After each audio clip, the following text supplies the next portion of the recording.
UP में युवतियों की आबरू खतरे में है। सिलसिलेवार हो रही बलात्कार की घटनाओं से सूबे की सरकार और यूपी पुलिस की कानून व्यवस्था कटघरे में है। हाथरस के बाद बलरामपुर के बाद बुलंदशहर में दरिंदों ने जिस तरह बलात्कार और हत्या की घटनाओं को अंजाम दिया है, सूबे की सरकार के कार्यकाल में बेटियों की आबरू खतरे में है। जिले में बेटी पढ़ाओ बेटी बचाओ की नीति मिथ्या साबित हो रही है। यहाँ शिक्षा की अलख जगाने बेटियां जब घर से बाहर निकलती हैं तो उन्हें हैवानियत का शिकार होना पड़ता है। मामला सूबे के मुख्यमंत्री योगी आदित्यनाथ का दूसरा घर कहे जाने वाले बलरामपुर जिले के गेंसड़ी थाना क्षेत्र का है, जहां कॉलेज में दाखिला करवाने गई अनुसूचित जाति की छात्रा के साथ गैंगरेप किया गया। फिर उसे इंजेक्शन लगाकर घर भेज दिया गया। इलाज के लिए ले जाते समय रास्ते में ही छात्रा ने दम तोड़ दिया। कोतवाल गेसड़ी क्षेत्र के ग्राम मझोली निवासी अनुसूचित जाति की 22 वर्षीय छात्रा विमला विक्रम कॉलेज में दाखिला लेने के लिए घर से निकलती है। घर वापसी में देर होने पर परिजनों ने कई बार फ़ोन मिलाया, लेकिन बात नहीं हो सकी। देर शाम बेटी विक्षिप्त हालत में घर पहुंचती है। बेटी की ऐसी हालत देखकर परिजनों के हाथ पांव फूल जाते हैं।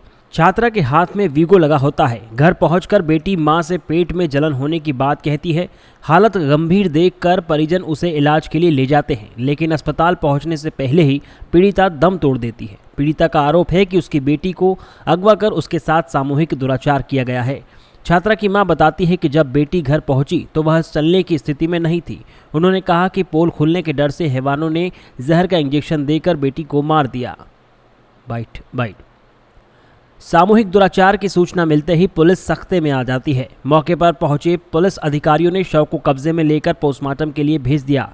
एसपी देवरंजन वर्मा ने बताया कि पीड़ित परिवार की तहरीर के आधार पर दोनों आरोपियों को गिरफ्तार कर लिया गया है। हाथरस की तरह बलरामपुर की बेटी का पुलिस बल की मौजूदगी में देर रात को अंतिम संस्कार किया गया।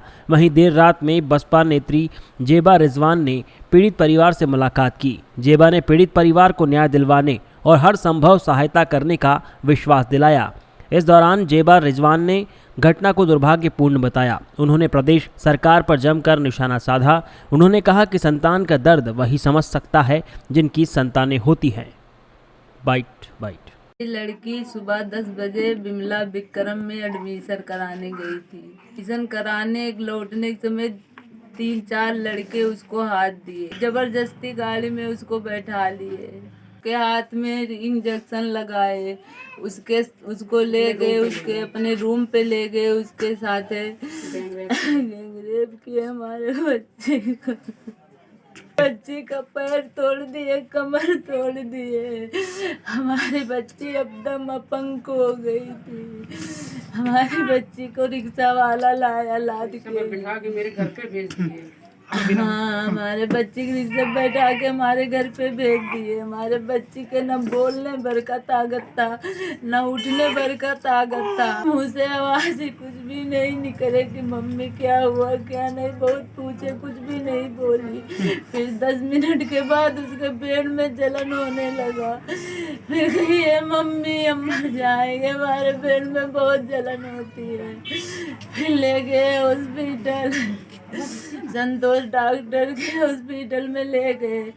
फिर वो बोले कि तो लखनऊ ले जाइए या बलरामपुर ले जाए, बहुत सीरियस हो गई है। फिर तुलसीपुर मटेना के बीच में, सोनपुर के बीच में हमारे बच्चे का इंतजार हो गई। वहाँ से एडमिशन करा के लौट रही थी, तभी एक गाड़ी आई जिसमें 3-4 लोग थे और हाथ दिए, उसको बैठा लिया जबरदस्ती। फिर उसको नशे के इंजेक्शन लगा के और गाड़ी में बिठा लिए। उसके बाद अपने रूम पे ले गए, गैंग रेप किए उसके साथ। उसका पैर बिल्कुल तोड़ देते, कमर से खड़े भी नहीं हो पा रही थी। उसके बाद एक रिक्शे वाले को बुला के और रिक्शे पे बिठा के उसको भेज दिए घर पे। उसके हाथ में वीगो लगा था। कब एक्सपायर हुई? रास्ते में, मतलब यहाँ डॉक्टर जवाब दे दिए, उसको लेके गए। रास्ते में बलरामपुर ले जाते रास्ते में दम तोड़ दी।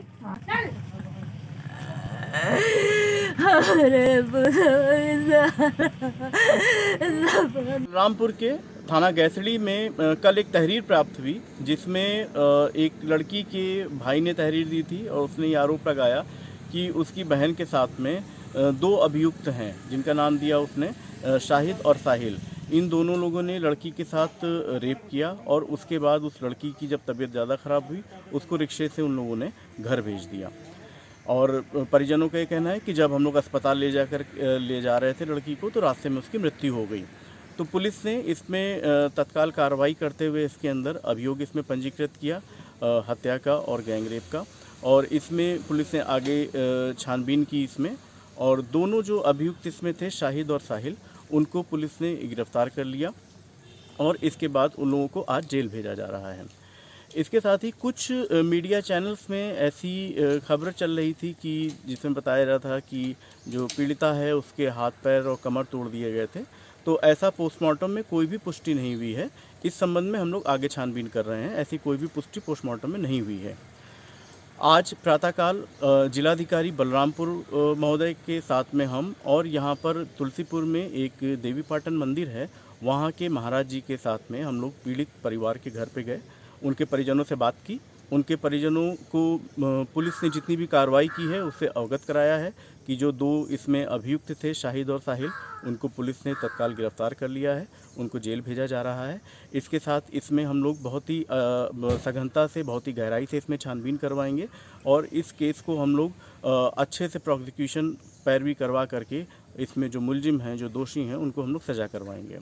जो पुलिस की कार्रवाई थे उससे पीड़ित पक्ष जो था वो काफ़ी हद तक संतुष्ट नज़र आया, और जो शासन की तरफ से मुआवजा राशि दी जानी है उसका जो अनुमति पत्र था, लगभग 6 लाख रुपए की मुआवजा राशि थी, वो उनके परिजनों को दिया गया है।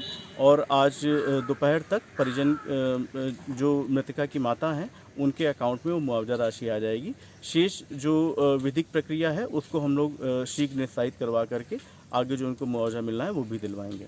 इसके साथ ही परिजनों से ये भी बात की गई कि उनको हम लोग जनपद स्तर से और शासन स्तर से और भी जितनी सहायता हो सकती है हम लोग उनको दिलवाएंगे, और इस पूरी प्रक्रिया को पूरी अच्छे से इसकी विवेचना करवाएंगे। इसके लिए अपर पुलिस अधीक्षक बलरामपुर को इसमें विशेष रूप से लगाया गया है, और उन्होंने कई सारी टीमें गठित करके इसकी त्वरित विवेचना निस्तारित करने के लिए आगे